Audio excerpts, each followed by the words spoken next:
That's what I was. I had to start clicking record because we were talking too much off the cuff and there were too many good stories being shared without this being recorded. But Kevin, thank you so much for joining the show. I'm honored to have you as a guest. It's a pleasure to be here, Ashley. When we mentioned this as an opportunity, I thought it'd be a fun time, and I'm looking forward to it. Yeah, yeah. Well, we have to start where our relationship started. And crazy enough, apparently you knew who I was before I knew who you were That because actually, you were the GM of the Dallas Charge. And to be completely honest, I think a week before the NPF even had the draft my senior year, I was like, what's professional softball? I haven't really heard much about it. all right. And all of a sudden I'm getting drafted and I hear you are definitely one to thank there. So, can you take me back to the first draft and what you remember? Yeah, that's wow. I think we're talking now in early 2015, I believe, was the first draft that I was involved with.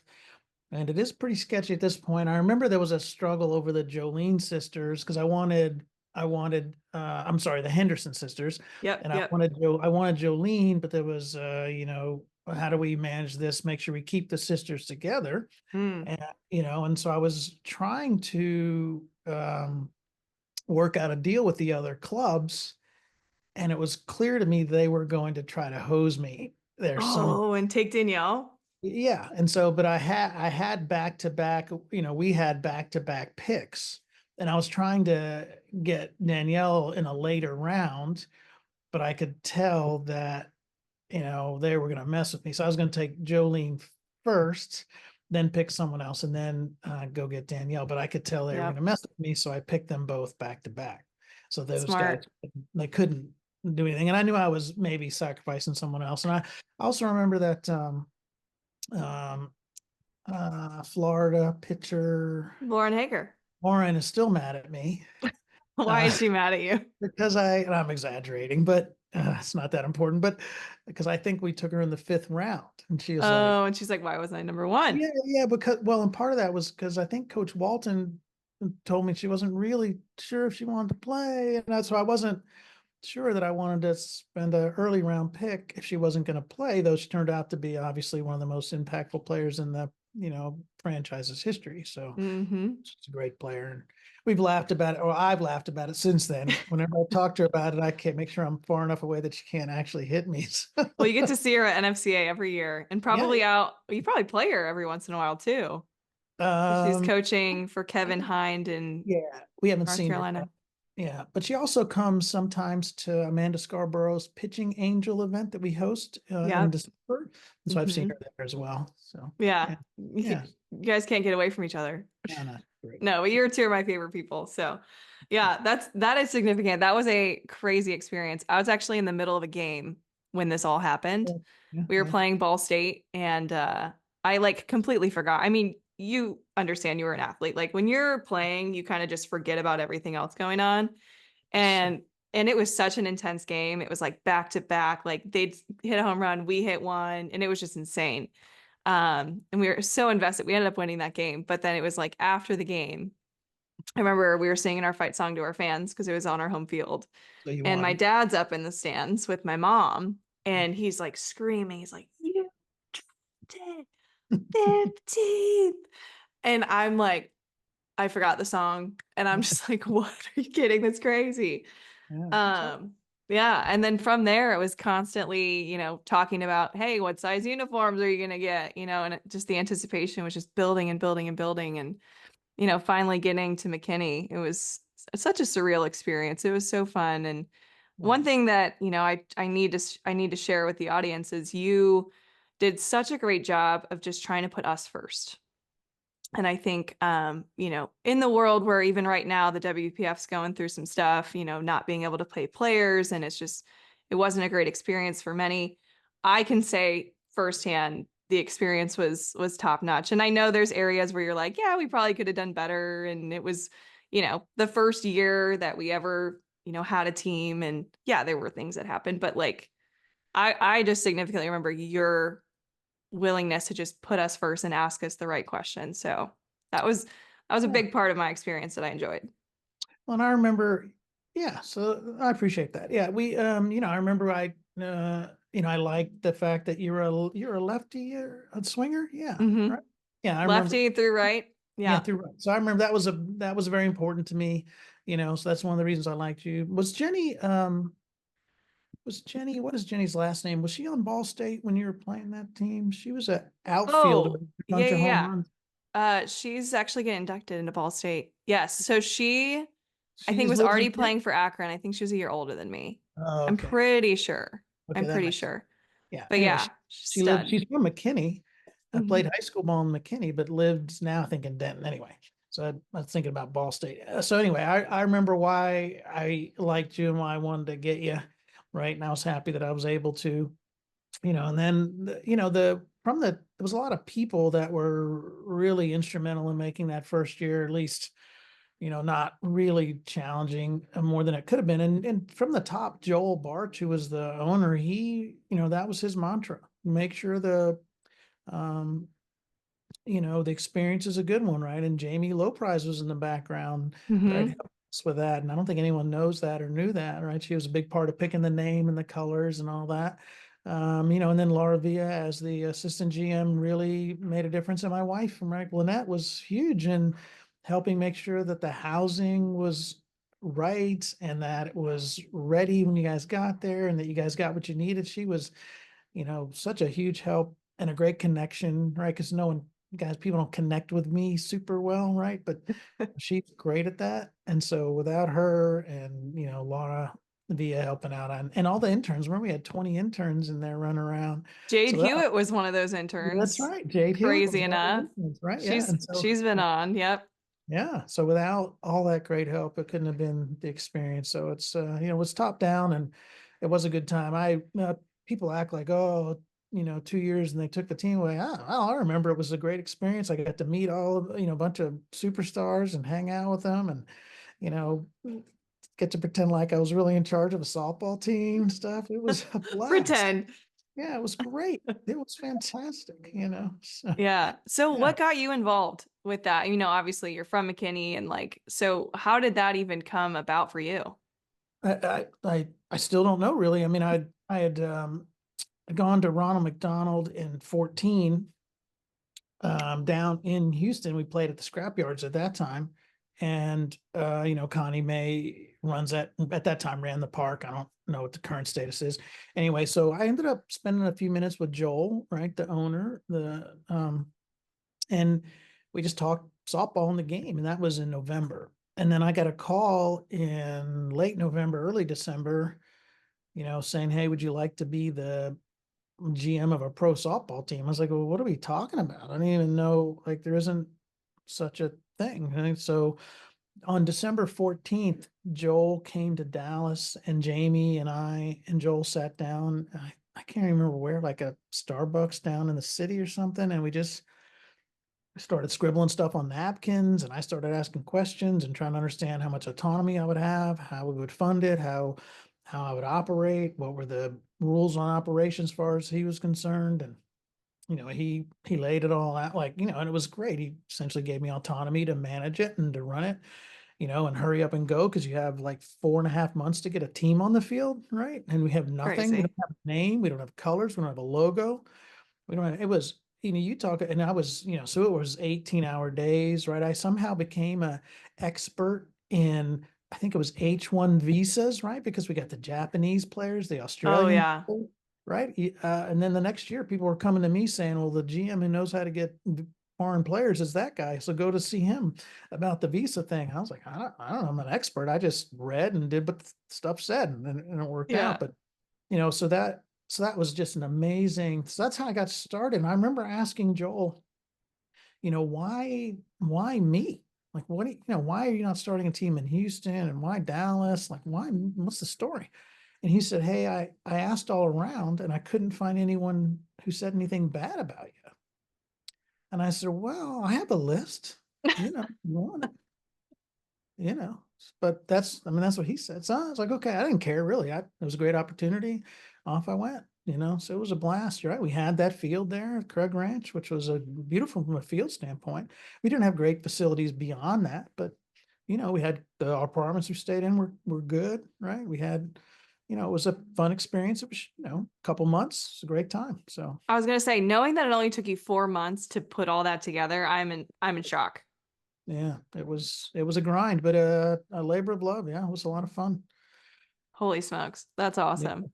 Yeah. Yeah. So And December 14th was the first day that we even actually considered, okay, we're going to do this. Ready, go. Yeah. geez, launch pad. And I had no idea about Jamie either. She's Yeah. actually coming on the podcast soon, and we're gonna do a Wow. flip-flop swap on hers too. Yeah. But yeah, this it's so cool just kind of knowing the intricacies of what it takes, especially because you didn't know. You were scribbling on, notepads. I find that some of the coolest projects come from just that. You're around the right people and you take some notes and you're like, all right, let's see where we can go with this. I thought it was amazing. And that's what we did. Yeah, it was a great time. I really enjoyed it. Again, and the only stuff I remember from it now is the fun activities, and making Hmm. the playoffs that first year was huge. I didn't even know if we could do it. And then Yeah. we did make the playoffs. I thought, oh, this is, woo, we've done something, but and then going to the championship series. And remember, Jolene got hit in the I Oh, think it was smacked in the face. That was scary. Shipman. I think Shipman hit a changeup back at her. You Yep. know, that was whoa, yikes. But the Hmm. whole experience was just a really it was a lot of growth for me too, right? I mean, I had to learn a lot of things. I had to learn to manage this and that, and so it was obviously I've been running Texas Glory for 15 years at that point, but there's a lot of things from that you can take away going forward. So it was just a great experience all the way around. Hmm. You also got to draft your daughter. Yeah. How was that? I don't know, Kathy more was of such a a fun teammate to have. he was not really interested in playing anymore. So it was a bit of a PR stunt, and just I knew the team could get info in the newspaper, the Sure. local writer who's That's still a smart. Dallas Morning writer, so just trying to create some buzz, Sure. um, and it worked for a little bit, but she was done. I will say, even though like maybe she was checked out, she was still a great teammate, still fun to be around. I thoroughly enjoyed being her teammate. Yeah. But the reason why I wanted to bring her in is because I mean, you're a softball dad, and Kathy came Yeah. from Baylor. Like you, grew up with her. I think that's what you said before we started recording. Sure. In the sport of softball. So can you share a bit of your experience, going through this with, your children and your kids? Because I think that's where the inception of the love of the sport starts for a lot of dads out there. No question about that. And that's how it started. My oldest daughter, Kristen, who is Kathy's, they essentially we have four daughters. One we picked up late in life. Her name is Amber. Anyway, that's a different story. But so Kristen was the oldest, and we had been on Navy bases. I was in the Navy for 8 years, 1 month and 14 days. So we'd been in Navy bases when she was, 5, 6, 7. And so they played soccer, but they had to play baseball because that's all the Navy bases had. And so both Kristen and Kelly, the next oldest daughter, played baseball. So they learned to throw with a baseball. And I'd probably go to jail these days, but I literally taught them how to throw by just lobbing the ball, tennis ball from close range, lobbing it right at their forehead. Right. Because guess what? You quickly catch the Figure it ball. out. Yeah. You don't want that thing hitting you in the head. Right. So they figured it out. So they could catch. And because we I'm taking accidentally, notes right now, by the way, with my 1 year old. no, I think that's actually, I tell people that all the time. If you're going to teach kids to throw, young ladies specifically, small ball, don't put a big ball in their hand. Right. That's Hmm. crazy. So, I've learned so much since then. It's so funny. But I encourage them to use tennis balls or little tiny balls to help them get their arms in the right position, their hands in the right position. Right. So anyway, they really did learn to throw and catch that way. And, because I play with the boys are a little more aggressive, and at least back then. And so they were capable, by the time we got to McKinney and I got out of the Navy and she was playing rec ball here in town. And this was 97, I think. Yeah. And playing rec ball, and her team made it to the championship of rec. And oh, by the way, in 1997, that was the first time I ever saw a fast pitch softball game. No And it, way. yeah, and it was that rec. So I don't know if you can even call it a fast pitch softball. Okay. There were So some strikes that were thrown. yeah, not many. It was rough. But in the championship game, we lost. Kristen's team lost, and I wasn't coaching. I was watching because, like I said, I didn't even know what it was. So, but the pitcher on the other team, her dad coached a club team called the Black Sox. And oh, by the way, the pitcher on the other team was the GM, the assistant GM of the Dallas Charge. It No was way. it was Latavia. That's right. It was absolutely. Wow. How crazy is That's that? crazy. That's when I met her for the first time, right? And I think anyway, she's still on my phone. I'll have to text her. she's here in town. She got married and stuff. So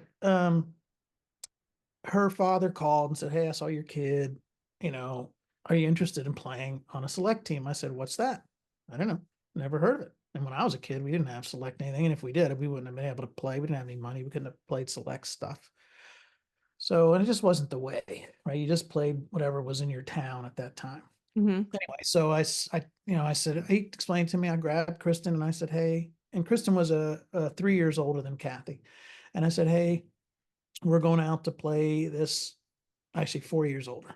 "We're going out to play this tryout for the select team." She said, "I don't want to." I said, "Oh, well, we're going, whether you like it or not." So there's not many times in life people are going to ask you to come out. I said, "We're going to go attack this thing head on. If you don't like it, Yeah. you don't do it." But, within seconds, she was in love with it because everyone there could throw and catch. Mm. And so that was, whoa, this is what it's supposed to be like. Everyone can throw and catch. Where in the old rec situation, that just wasn't the case. It was a little bit boring, wasn't a lot of fun. Couldn't throw the ball because, not everyone could catch the ball. Right. Yeah. So she fell in love with it right away. And I thought, oh, this is cool. I can help out. I can be an assistant. Right. And so I just started being an assistant coach and just watching and, going to practice and watching practice. And I said, oh, I don't really know what's going on here. I didn't play baseball past the age of 12, so I didn't have a good firm grounding in the techniques. I understood the basics of it, but I didn't, hadn't paid close attention and didn't have the training that a lot of these other, if you played baseball through high school, you're gonna have way more training than I ever had. Hmm. Anyway, so my second oldest, Kelly, she began to play as well. And so, that's how I got involved. And so for 2 years, and Kathy began to play on their youngest team as well within probably a year. So she was 7 or something, or 8. So she was, but she was a gamer because she'd been chasing her older sisters around. So she was way Right. ahead of most of those kids because, she just wanted to be like big sisters. So she was ready to go. And she was pretty tough, back then, or at least, she knew that she needed to act in a tough way. And so, she just was, and she was just physically more gifted than older two sisters, athletically, just genetics. And so she was just more capable. She could really run quickly. And, again, she'd been playing sooner than they did because she was younger, playing at a higher level anyway. So after 2 years, I got my own Black Sox team. It was for my second oldest daughter, Kelly, but we couldn't make it go. Like no one would show up for practice. And they would say in the summertime, well, we're going on vacation. I'm like, softball players don't go on vacation. They go where the tournament is. That's our vacation. That's how this works. And they wasn't interested in it. And so in May of 2000, I ran into Dan Atkins at the pool in McKinney, and we just started talking. Short version of that is that's when Texas School restarted. And so we started it for a 10U team, which included Kathy, is my recollection, right? And a bunch of other younger kids. And then we started another team that included Kelly. We never could really get Kristen in. She was always a year too old, right? So she would play on, then we play with other people, then come back and play with other people. But so really Kelly and Kathy kind of got the benefit of that. And then at some point, as Kelly got to be a sophomore, junior in high school, she quit playing softball. And Kathy was in a bad spot because at some point she was always playing up. So when our top group of 07s, kids like, Natalie Villarreal, who played on the Charge for a short time, Amanda Locke, who was there, Amy Hooks, who's still coaching, Whitney Canyon was a 08, Christo Huey went to Oklahoma. Um, there were others. Oh, Brianna Love, who still owns most of the records at ULM. She could have gone anywhere, but she chose ULM. A stacked team.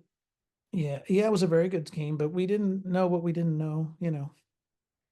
So eventually we started playing at a high level, but Kathy was 2 years behind most of those kids. And so for a long time, she sat the bench, mostly ran bases and just had to watch, Mhm. by the time she was a, sophomore, freshman or sophomore, she was able to break into the lineup and, outfield and then the 9 hole and things like that. So she had to fight pretty hard, which I don't think people knew that. They always thought, well, you're with your dad coaching, things are easy. There was plenty of times where Lynette had to talk her into staying in the sport because Mm. she was like, I'm done with this. I'd rather just go play volleyball, you know. So thank God to mom, you know. But it was challenging. It's a normal daddy daughter situations. I would try hard to stay in coach mode, but she pushed the limits pretty hard sometimes and would force me into dad mode, which is absolutely no fun for anybody, right? Not fun for her, not fun for me. And I didn't want to do that. And I'm in year 15 now without her in the mix. And I love the time we got to spend together, and we had some great seasons and it was fun, you know. But it's a lot easier without a kid in the mix. I know that, you know. Sure. But there Sure. was many times where she made me very proud. And I remember specifically, times where I would luckily be happy that I had sunglasses on so no one could see me tearing up, because she had done something really well, that I should have expected, but I thought, that was unexpected, so, and you don't want to, as dad coaching the team, you can't overreact to, her doing well. That just, just not, you can't be daddy out there. You just got to be coach, and that's how I Hmm. responded to, right. That's funny. My team laughs at me because, and I've explained it to them many times. If a kid does something very, very well, I say, well, that's acceptable, right? And they know that that's the highest bar. Acceptable is the highest compliment, right? And initially, you have to explain to them why. Well, because perfection is the bar, and if you executed perfectly, then that's the acceptable level. So that's means perfect. That's what that Mm. means. You know, Wow. Which is yeah. very, very, very hard to achieve. Very right. But if you're at home plate and the base is loaded and you hit the ball out of the yard to the correct field, well, that's acceptable, right? Hmm. Yeah. So Yeah. that's or runner at first, nobody out, and you get the sacrifice bunt down. That's acceptable, right? Right. That's what we're Right. talking about, right? Runner second and third, and you hit an inside pitch to the right side of the infield. That's acceptable, right? That's what we're looking for, and they I understand like that. it. You keep them pretty humble when you do that. I like it. That's part of the plan because the rest of the world's doing the opposite, So you You're gotta, absolutely correct there, and we could probably talk for an hour on that one topic. But I do admire this because you are very similar to my dad. It was one of those where he was very stone faced too. So I'm sure there were times he if he listens to this, he's gonna be like, yeah, I can think of a handful of times that you and your sisters, had me tearing up, but I didn't want to show it. right. Um, but I think even too, and the reason why I'm kind of just bringing this up is because I think a lot of parents, like you said, are even just parents at home. It's like everything is the best thing ever. And now we don't quite know what it takes to actually be exceptional or be as close to perfect as possible. And, my dad always instilled it in me. He's like, we're never going to be absolutely perfect, but we're going to strive to train to be as close to perfect as we can. And then you get luckier. And then, just the game flows easier. So, yeah, he was always keeping me very humble too. No doubt Yeah, I about think it. it's really important. And again, it's not about softball. I couldn't care less. I mean, it's a lot of fun, right? And we do it, but it's about learning those things that help us go off out in the world and be acceptable and do acceptable things, right? You don't, and my parents were pretty, I think, normal for their time and pretty stern, right? You didn't get, because I was able to do well in school, I didn't get rewarded for doing well in school. I was doing what I was supposed to do. I didn't get rewarded for making my bed or, staying clean, right? These are just what you're supposed to do, right? Now we make a big deal out of getting that sack bunt down, even though in my mind, that's just what you're supposed to do, Hmm. right? So we got to keep it in that context, but then, reinforce the behavior that we appreciate, right? Totally. Uh, there's players like Michaela Wark. This is semi interesting story, maybe only to me, but anyway, Michaela Wark, who plays first base DH at Oklahoma State right now. I think she's a junior. She was one of the best hitters we had. She had some tough injuries during club ball, but when she was healthy, she was very, very, very good. And I remember we were down in Houston before she was recruited at the scrapyards, actually, and she hit Oh no, sorry. This was in Florida on at one of those fall events in Florida, and I was there watching. I wasn't coaching her squad; I was watching, and she hit 3 home runs on the weekend, two to left field and one to right field. So it was a good weekend. And so she had the bad luck of having the seat next to me on the plane home just randomly, And so I was telling her, "Hey, nice job. You hit the ball well." I said, "Imagine how far that second home run you hit to left field would have gone if you'd have had backspin on that ball." And she's like, yeah, she's like, right. I was within arm's reach. So I was lucky I wasn't killed at that moment. Right. But she tells that story still to this day. Right. That I'm saying, hey, you can do better. Great That was job. nice. There's more in you. Yeah. There's more. You could do better. We could not top spin that ball. Right. Because you hit it out with top spin. We should find a way to put backspin on that ball. Hmm. She this is we last year she was, and I hate picking on that kid, but I'll pick on her. Last year she was in a game and she hit a home run to dead center field in college. And I just sent her a note, "Hey, great job." And she sent me back a text. And there was a game in Houston, and that's what I was thinking about that earlier in fall at some point in her career. And there was an open screen in the open area in the windscreen. It was right center, and there was a red truck in the parking lot. And she had been doing very well. And so when they're doing really well, you got to, just keep them where they're just trying to hit line drives and not trying to hit the ball out of the yard, because then you start making a mess, right? Hmm. And I said to her, "Hey, red truck, see the red truck out there in the parking lot? Let's go try to hit the red truck." And she pulled a ball 250 feet across the street there in the scrap yards and, almost hit a building over there, right? And as she comes around third, I was like, "What happened to the red truck?" Which is kind of an obviously silly thing to say because she just crushed the ball. Totally. So she hit that home run last year, and I just said, "Hey, nice job." And she said, "Yeah, I was thinking red truck." And that They was stick. Those things years stick. ago, right? 7 years ago. And she said, "Oh, yeah, I was thinking red truck." Yeah, good. Think Y- red truck. As a Yeah, hitting coach currently, I think that is the dream. It's not about like them hearing your words, it's about what words help them have the focal point to get it done. exactly. So Yeah. like that reminds me of in the cage, half the time with my righties, I'm like, just try to hit as hard as you can into the L screen. Right. We're just gonna work there. We're gonna work there. And some of these kids are just like, man, like when I get on the field, it's just big and open and it's hard to kind of shift. And I'm Right. like, hit the L screen. And some of them to this day, they're getting these bombs and then they're coming back and they're saying, I just thought L screen the whole time. And I'm like, I'm telling you, these things they click and they stick. And Yeah. yeah, focal points I'm big on. So I appreciate that story a lot. No, those the thing, and that's the thing, right? Because the kids make fun of me all the time about the stuff I say because I'm repetitive, right? There's things we say all the time. Leave the world. 3 things we say all the time: leave the world better than you found it, fail full speed, make the routine, right? And I remember distinctly had Jada making fun of me all the time about leave the world better than you found it. She'd always be under her breath, but then I would hear her say those things in interviews later, and I thought that's funny. It's sticking, but there was one of the first home runs she robbed in college.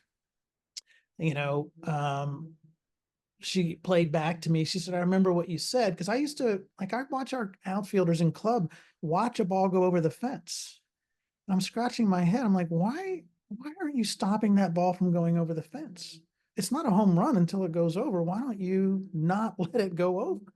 You don't have to let the ball go over the fence. You can stop it. We Hmm. make jokes about you can throw your glove up and knock it down, right?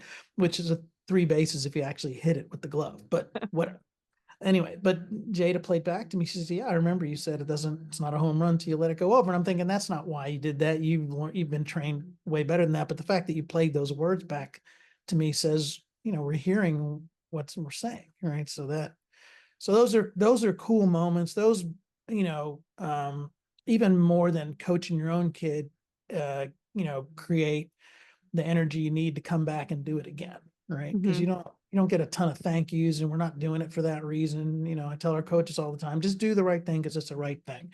Don't worry about getting thanks or a kid plays with you for 5 years and then leaves and goes to some other club. It hurts. There's no question, but it's okay.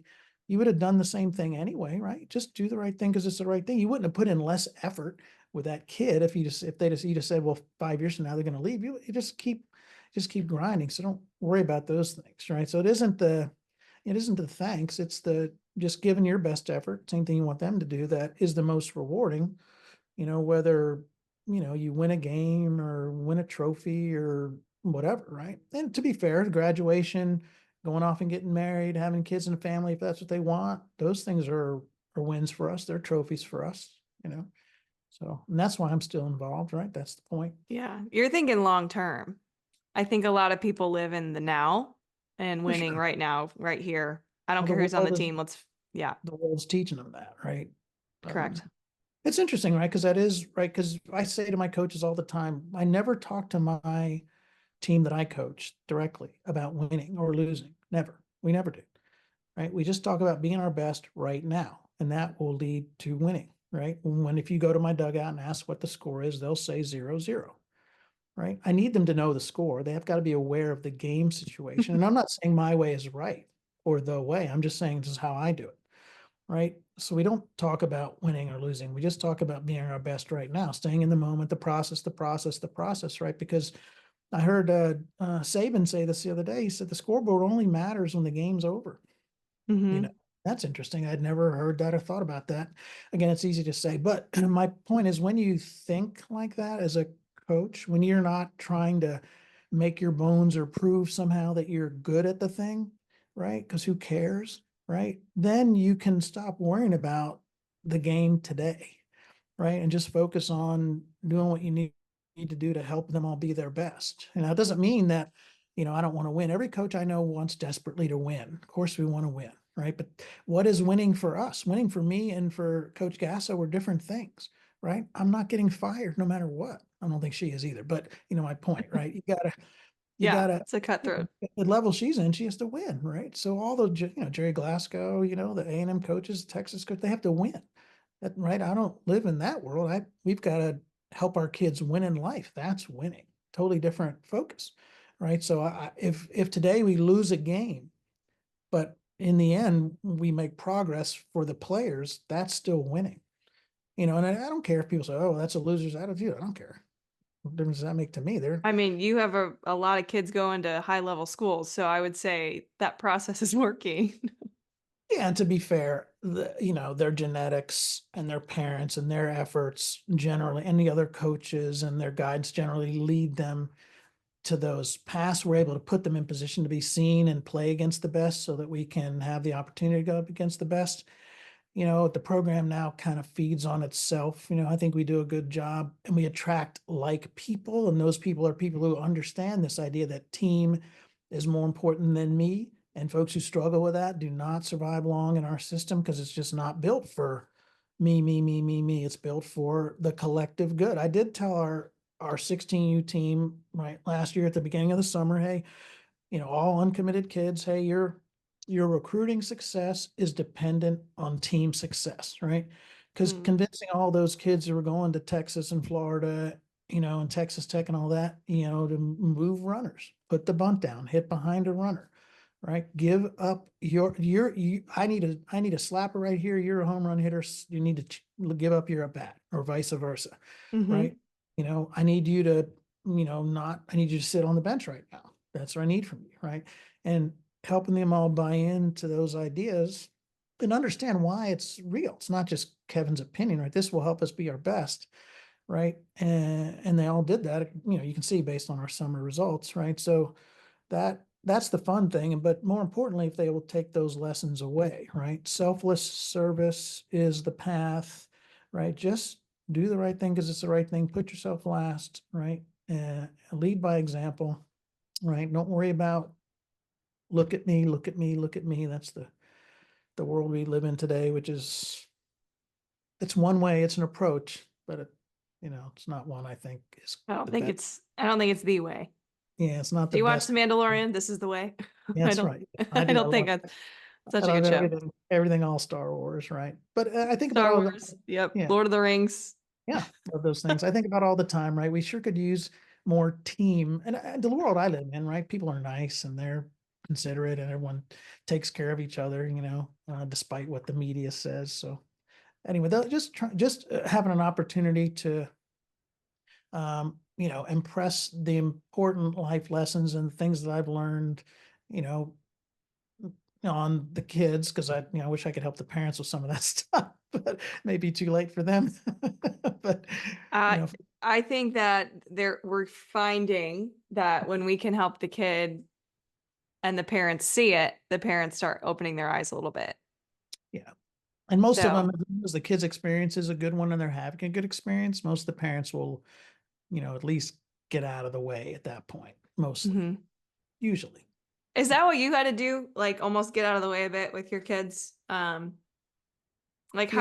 how would you say you went about that? Because my dad was very involved. He was my coach for a long time through travel ball.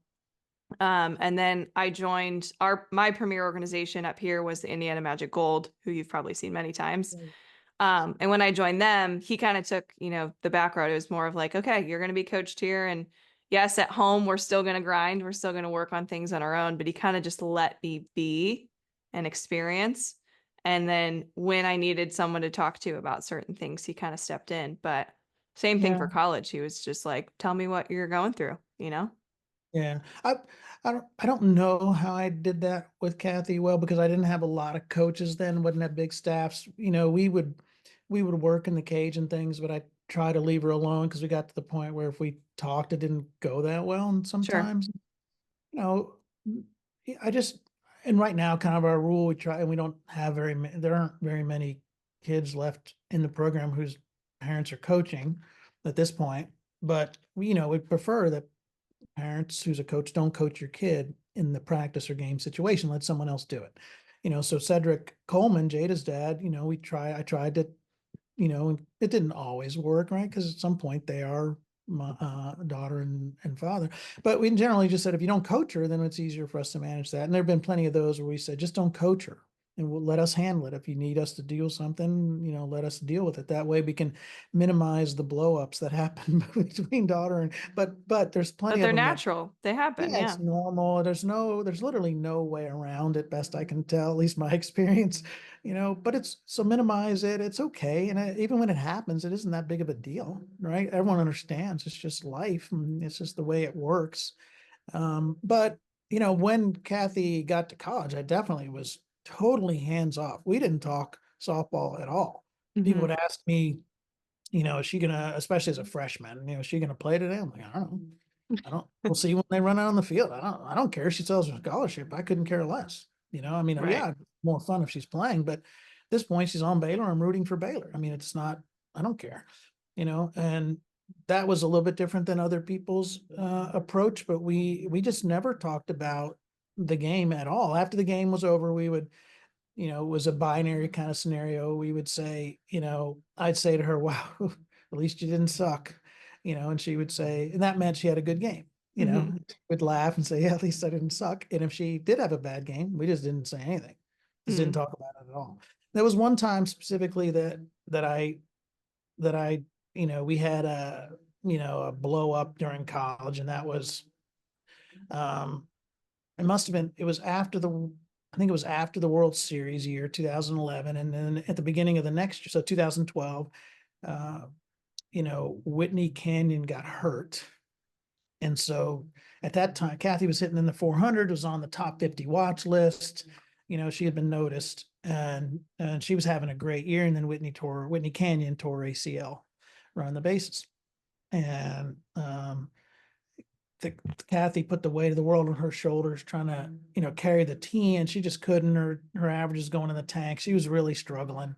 I remember she asked me somewhere in the middle of that season, "Hey, I need to talk to Joe Evans, who was still the A&M coach, right?" And just she knew that she could help her perspective wise, and that was kind of interesting, and that was fun, and I appreciated Joe in that situation. But anyway, there was a point where we were playing Oklahoma, and after the Friday night at Baylor, after the Friday Ricketts, oh my Hmm. God. So after the Friday night game, that we were eating, me, my wife, and three of the lefties, including Kathy, and they're just talking, and she was talking to her teammates, saying at one point she said, "Man, I wish Coach Moore would just put the righties in there because we just have no chance against that kid." Hmm. And I was, my head's about to explode. All I'm hearing is give up and I can't, and I just can't stand it. But Yeah. I don't say anything because I just don't. Because I don't, who cares, right? It's not my world. I just want her to go have fun, but I'm losing my mind. So we go to take her back, go to drop her off at her car, And I say, hey, listen, I'm going to go out of bounds here. I said, but if you were in the classroom acting the same way you're acting about the game, I would say the same thing to you.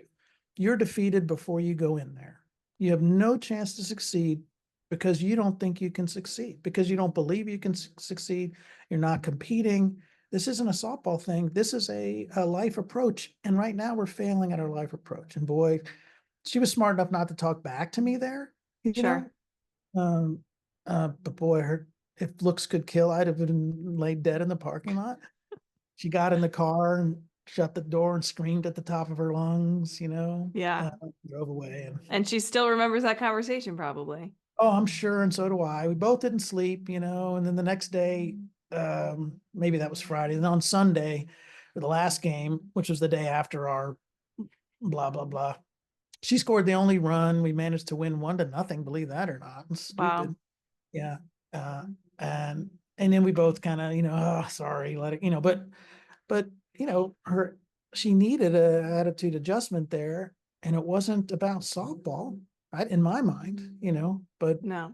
anyway, so that was the one time in college and then the only other time I talked to her about the game that I thought was a meaningful way was before the World Series. I just said, hey, when you go out there to play, just play like you're the best player that's ever played the game. Just chest out and attack. Just no one's better than me. Just go out there and act like that. And whatever happens, happens. But we can't let the big stage, you know, overwhelm us. We're the big Mm-hmm. stage, right? Mm-hmm. Let's us be the most important player today, right? The Mm-hmm. best player today. And that I think that's her. She hit 420, I think, in the World Series that year. So, Atta you know, girl. yeah, she had a good series, and the team finished third, so it was good. And but that actually the next year was when my expectations were through the roof. Halfway through that season, during that blow up that I was just telling you about, I realized I wanted it more than she did, Mm. right? And that was a real wake up dad moment for me, because I was being that dad that I'm telling everyone else not to be. I was that dad for a short window, but I came to my senses, but Mm-hmm. it can happen. It's easy and it can happen, you Yeah. know? Yeah. Yeah. I think I needed that conversation jumping into the professional stage for a minute, to be honest. Mhm. I think I Yeah. did. Were you a little Um, defensive in that situation? Yeah. so I've shared the story on here before, and you probably have never heard it. But I remember the first year, and I'm not going to drop names or anything, but the head coach at the time, she was like, "Oh, like when the big players get here, you're probably not going to play." Oh. And to be honest, like I've been doubted my whole life. Like I've had people doubt me and, I've had a good head on my shoulder. My dad was a big help of that. Like, hey, who cares what other people say? Like they don't know you. And this coach clearly didn't know me. I never played against her. She doesn't know who I am. But I lost who I was for a little bit, like for a whole, probably the entire first season, to be honest. Which sucks. But I did try to make the most of every, opportunity I got, even though some of them were, Monica Abbott, we were already down 8 runs. Yeah, good But luck. Right. Yeah. it was a big learning lesson for me. And but yeah, I think anyone jumping into something that, they've never been to, anything can get to them. And so I'm sure Kathy is very actually appreciative of, the hard truth at that point, because I needed that, and I wasn't vulnerable enough to share with my dad how I was feeling in that situation, because he probably would have said the same thing you did. Yeah. But no, I appreciate you sharing that, because it did kind of hit home for me a little. Actually made me think of a moment with Kathy. So our first game in '06 at Gold Nationals was on the big field at Oklahoma City. We were playing the OC Batbusters. Gary Hanning was still running it then, but Stith was on the staff, and Lestrap's sister, and one of them at least, and then the package deal. What's the last name? I'm terrible at the. Oh, Uh, it wasn't Schroeder. it was one of the Schroeder It sisters was for sure. okay. Yeah, Was it? Oh, my kid's I awake can't remember. upstairs. She was catching. I Jen. remember. It was Jen. Yep. So anyway, I remember they were just really tough. But anyway, so the first batter was one. I think Lestraps was the first kid. Maybe she was number two. But anyway, they had Donna Kerr on that team, pitched at UCLA. That was as usual, a badass team for the Batbusters. They actually won Mm-hmm. the tournament that year. That was our first bracket game. Hello. So Wow. first time at Gold Nationals. So there we are. and it's kind of a Hoosiers feeling moment, right? So the first kid bounces the ball on the ground. I remember it comes down into our pitcher's glove, Sarah McLeod, who went to Georgia and pitched there. And, she's coming back to first by the time it comes down into the glove. Next batter bounces it hard. Third baseman, catches it after it comes down, and they're standing at first and second, and we haven't had a chance to make a play. You Yeah. know, Kathy's behind me, and I hear her, little under her breath expletive, and I thought to myself, man, maybe we don't belong here. Mm, That's the same kind of Hoosiers line. yeah. you know, we battled our way out, but I remember, Kathy was thinking the exact right behind me, thinking the exact same thing I was thinking. Yikes, we're in trouble. you know, Yeah. uh, we held our own. We eventually lost 4-0 late in the game, but it was a welcome to the big stage moment for us for sure. Hmm. But we need those moments. We need those eye-opening things, like, oh, there is a bigger level. Just like with your oldest, like, oh, select softball's Right, a lot different. better, different. It's the only way we Um, grow. It's the only way we grow, right? Is to stretch. We grow through failure, right? Can't be afraid of those things. Attack them head on and just, figure out how to get better.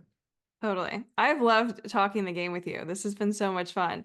I want you to kind of take a minute though to talk about the glory because Mhm. you've obviously built this amazing franchise. And we can do the math with how many years you said you've been there, but you have been there a while. You know what you're doing. I mean, at least more than the first year you started. Um, you would probably agree with me. Yeah. But can you share the tiers of Texas Glory and maybe how you've been able to build this culture? And obviously, a lot of it has been, hey, put the team first. Your slogan. But I think I think a lot of people could learn a lot from your experience here. Well, that's nice of you to say. I don't, yeah, so we're 25 years in, and we didn't start it trying to start a club. We just were dads trying to start teams for our kids. I'd say it turned into a club in the fall of '07, um, where I fully had the reins at that point. Before that, it was kind of a two-headed monster moving down the tracks, but going in a positive direction. And, we had some really good luck with players who showed up. And then, the players obviously made all the difference, gave us a chance to learn and grow.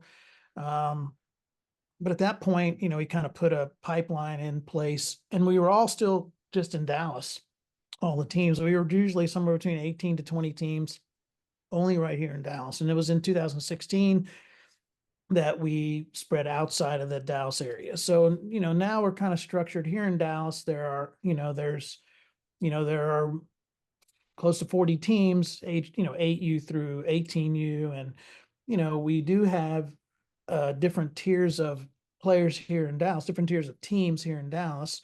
And then across the country, right, in different pockets, the level of play, depending on how long they've existed in those pockets, the level of play continues to creep up. Illinois, we have a lot of teams. Florida, Oklahoma has teams. Now we have Iowa, Indiana, they have teams. So, the teams that are, and the rest of the Texas, Houston, Lubbock, the Central Texas, we've got pockets of teams, and where they're connected and been around, their level of play continues to rise. And you can see that in the level of their commitments, right? Initially, they get JUCO commitments, then D2s and NAIs, D2s, and then some D1 commitments. And that's the normal progress. And everyone wants to go, well, now if I put on a Glory jersey or a Bomber jersey or an Impact jersey, that I all of a sudden get these D1 commits. That's not how it works, Mhm. right? So over time, you have to develop that level of player and then play at the right level so that you can be, know what that level looks like, compete against that level, and then,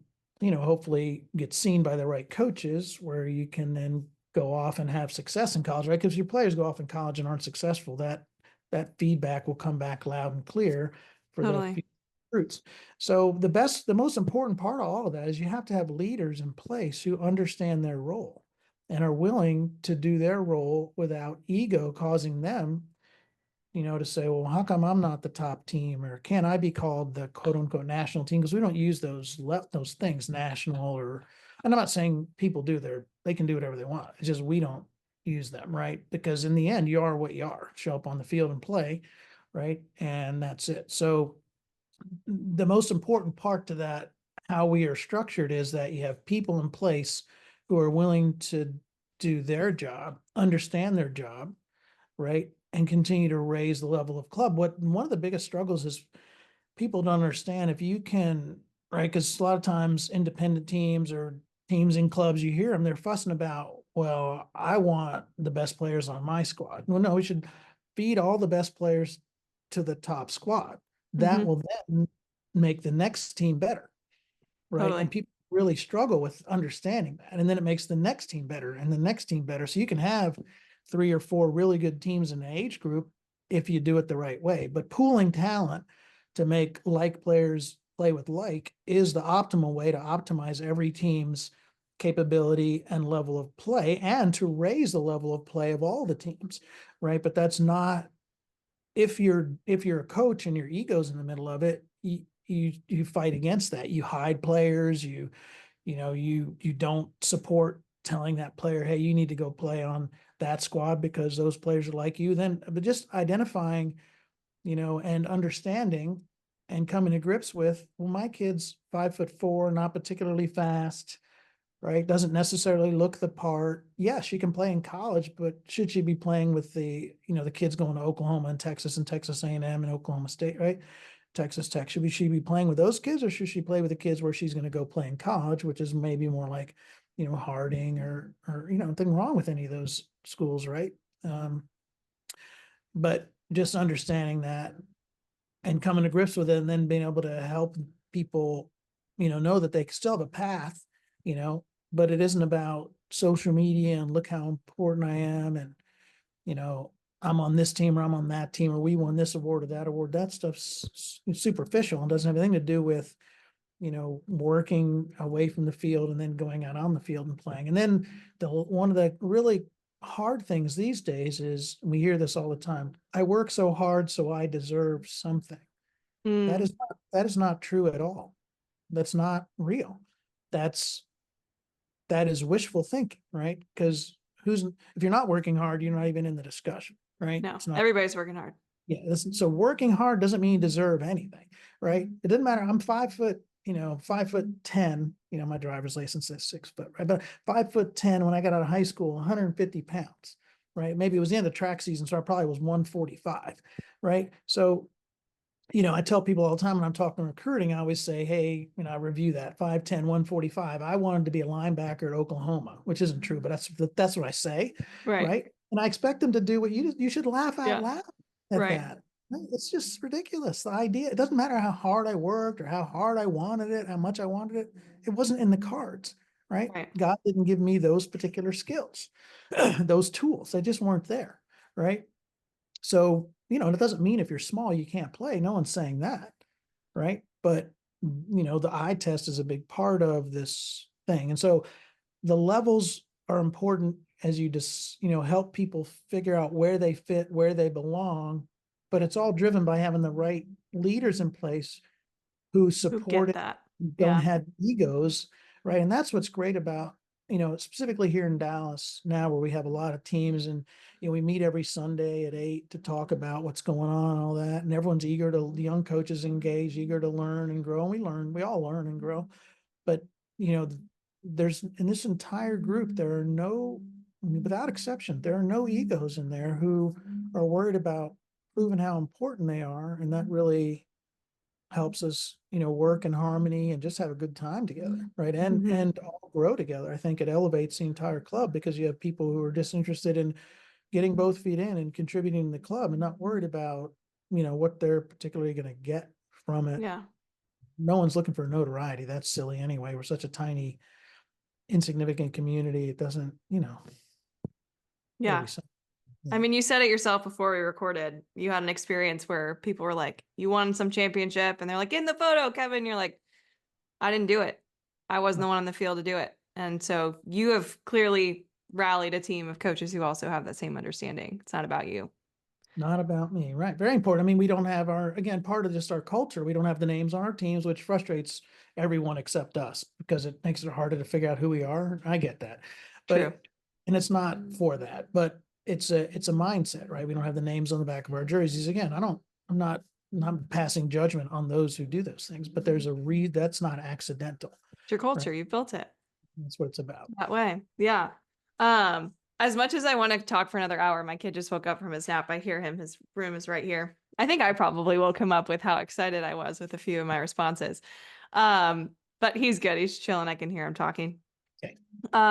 But I would love to just continue this for, another hour. You'll have to come back on in the future. Yeah, be happy to. But I do want to give you a moment to kind of share, one, just with parents that maybe think that their kid is better than they are, right? Like, hey, my kid should probably be on this team. You probably have parents that do this now. Like, hey, I think my kid deserves to be here. How do you, as a coach who understands what you've built and you take it obviously so seriously, and you should, how do you approach that parent? And I think this is going to help coaches and also parents understand, like you said, not every kid's built to, play at Oklahoma. Just how it is. Yeah, a very good point. There's kind of three approaches. One, we can walk through kind of what we walk through parents through, like, okay, what kind of speed do they have? How many home runs do they hit? Right. What kind of speed do they have? There's two speeds. There's super freaky fast and there's everybody else. Right. And so if we're talking to this parent, they're going to be everybody else. Right. It's binary at first base. You're either safe or you're out. It doesn't matter. Right. An inch, 10 feet, doesn't matter. Right. A million home runs, some home runs, no home runs. Right. And usually your average home run hitter. Right. What's your size? You typically average looking kid. Right. Best arm ever. Anyways, typically you typically describe, when you go through kind of what we have, 6 factors, the 5 things plus kind of IQ and the eye test. You end up usually with a slightly above average player described by the parent, because you help them describe it, right? You say, okay, does slightly above average, is that a D1 or a Power 5 kid, right? And they think it is, and you kind of say, not really, right? Yeah. That's not really that is an average player, right? And D1 is not average. It's exceptional. Yeah, 1.8% of high school players play at the D1 level, right? So it's very small, 0.3 at the Power 5, Power 4, whatever we're calling it now level. So that's one way we try to help them with it. 2, you can say, hey, listen, we know what we're doing. We think this is the best situation for your athlete, right? And you have to buy into that, or, move on, right? And the last one is, depending on the athlete, you can say, okay, cool, and give them exactly what they asked for. And then, people will we could be wrong. It's possible, right? In which case, well, we're surprised we're wrong, right? And here you go. Or the kid shows you exactly what you expect, and you say, see, this is what it looks like. So you can stay here and never play, or go here and get off and play, right? And I would tell you, it happens routine. We have a young pitcher who's in college now, and she joined us late as a junior, beginning of her junior year in the fall. So it was late to us. So joined us, thought, I'm a big time pitcher, and she's very good, right? But thought, I'm a big time pitcher. I'm a Power 5 kid. And so I said, well, we're going to see in the fall. I'll give you, a team full of kids going to Texas and Texas A&M and Oklahoma State to pitch against, and we'll see how it goes. her dad set out in the outfield, and he could have caught 4 or 5 balls on the other side of the fence easily, and the light bulb went on, right? It was not tricky from there. Light bulb on. Okay, I see. Right. But also helped her grow and get better. But, they got the message loud and clear. So you can give them what they asked for, and that typically shows it. You can tell them, hey, this is the way it is, and this is the way it's going to be. And you can also, you help walk them through why we believe the player is where they are, right? I try not to give them, just a, hey, this is do it because I said so kind of thing. That's not usually useful. But, the combination of those 3 things either get the player to buy in and stay where they are, or they go somewhere else, which is unfortunate. But again, the ego is the biggest driver of our challenges, right? If we can get our ego out of the way, right, and understand, and it's hard for parents, right? We love our kid. We want them to excel. And we have a different view of them than necessarily the rest of the world, right? But if we can get out of the way and be objective, at some point, it gets a little bit easier, right? And then what is it we want? A great experience in college is a chance to get on the field right away, hopefully graduate with a degree in something we cared about, right? And to have a great experience there, which includes getting on the field, and if you can avoid paying a lot for school, right? Which also is indication of how good you are at that level, right? So trying to aim them at that is important, right? It often happens where a kid ends up, they all thought they were going Power Five, and a kid ends up with a scholarship offer to a D1 school semi close to where we are, and they're frustrated. I'm like, okay, if at the beginning of this we just said you have a full ride at a D1 school semi close, what would you have said? And they go, oh, I tell you, well, that's what we have. So what is it we're concerned about, right? So because no one wakes up in the morning, when they're freshmen in high school, or the parents either dreams of the mid-major school that's close by, right? Sure. That's not the dream of the big school that's close by. Hmm. So got to help them with that. So it just, you have to be patient with them. I think that's a fair point too. Understand they're going to have high hopes, and they should dream. We tell them, dream your dream till your dream is no longer there. There's no reason not to have big dreams. You should have big dreams. You should aspire to the highest possible level, but at some point you got to get realistic, Right. use Yeah. those words, but The I best, think yeah, God. being patient is important. And I would say the cadre of coaches we have here at the 18-16 level, they understand all the things that I've just said, and they've been through it many times. So they are also patient, right? And will let the thing play out on the field mostly, where it takes care of itself, Right. The best thing we can do for them is to be honest with them. And I Uh, struggle with that too, because I'm like, dream the dream. Because I work with a lot of youth players that are very young. And so it's hard to show them, what does the elite of the elite look like? right. If you, Especially living where I am. I mean, you live in Dallas, you've got talent to your right and your left. It's a little tougher where I live, but I'm working on that, Kevin. I'm working on that. that honesty with empathy is critical though, right? You just don't want to tell them, because to be fair, 1 in 100 we're wrong, right? But the empathy is important. You don't want to be the dream crusher, but there comes a point where I end up in many cases being the dream crusher late in their junior year. The recruiting hasn't gone exactly how they wanted it, but they have opportunities. They just don't like their opportunities. Mm-hmm. you know Direct, unvarnished honesty is what you get, versus at the beginning you get honesty with empathy. Yep, totally. All right, my kid's screaming at me upstairs now. Before I sign off, I promised you some fun little I call them 5 to Thrive. They're rapid fire questions. But before I ask you those, I have to thank you so much. This has been enlightening, not only for me, but I know so many listening. Probably one that they'll want to just re-listen to, because there's so many gems that came from it. But just thank you for being such a great mentor for me. I know you probably don't see yourself as that in my eyes, but you are. And you've been leading the charge, and you're doing so many things the right way. So of course, the owner of the Dallas Charge picked you, because not many people have bad things to say about you at all. And I think it just is a testament to who you are. So just thank you for being you. Thank you. You bet. All right, 5 to Thrive. First question I have for you is, how the heck do you stay cool in a Texas summer? Because I never figured it out in 2 years. Drink lots of water and stay in the shade as much as you can. Wear a big hat. Big hat. I think I see you in a lot of big hats in Big hat. photos. Yeah. For athletes, or for parents who have athletes that are just starting out, they want to give their athlete a good experience.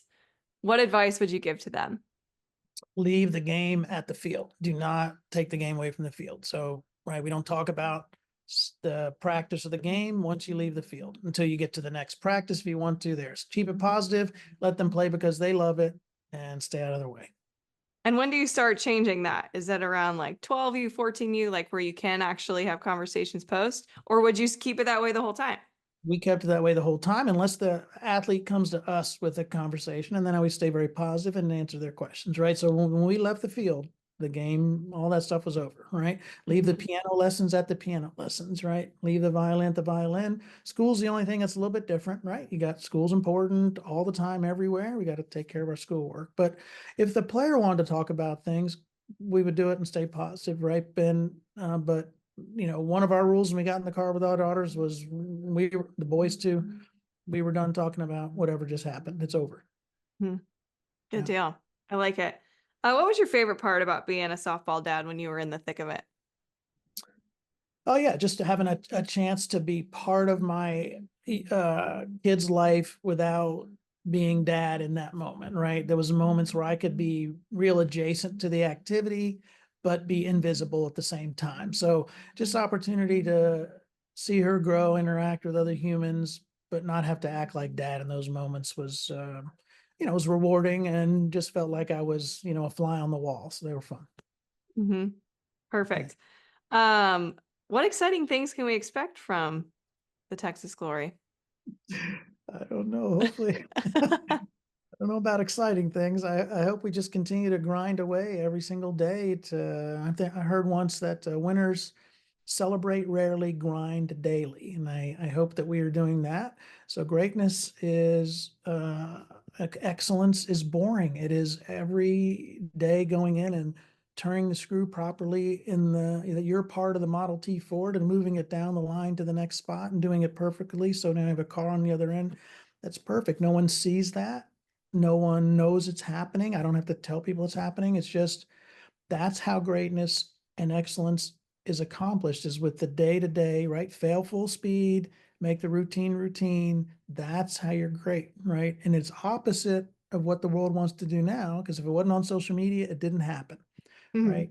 And social media is all superficial. If it went away, nothing would change, right? So, again, I'm not railing against social media. It's part of their life. It's going to be a part that's important, but understand all the real work happens, where no one's seeing it. So true. So true. Okay, last question is a very selfish question. What the Hmm. heck did you see out of a 5'10" first baseman who was kind of speedy and could hit coming out of Purdue University that made you want to Well, you described it. That's draft me? exactly what I was looking for. A right-hander or someone who could throw right-handed, who could swing it lefty with power as well as driving, and who's run. You're athletic looking, right? I mean, literally, you described the perfect, right? 5'10", athletic, swings lefty. I don't like. Give me 10 of those. That's what I'm looking for, Get me right? 10 of those. Yeah. That's So funny. yeah, you were prototypical for what kind of athlete I would want to draft over and over and over. Yeah, for sure. Well, I finally got to show Well, my colors close yeah. to the end of my career, but Yeah. But I, importantly too, when I watch the video and stuff, you're having fun, happy, right? All those things. That's key, right? I tell our players, look like you love the game. That's the kind of people want around them, right? Is people who love what they're doing. mhm. Yeah. Yeah. Yeah. Well, thanks for taking a chance on me, Kevin. Oh no, it's my pleasure. And it wasn't a chance. I thought it was a no-brainer. You're the best. I can't wait for another episode with you because I feel like there's so much more. But thank you so much for coming on. This has been an honor. Thanks for having me, and the honor's been all mine.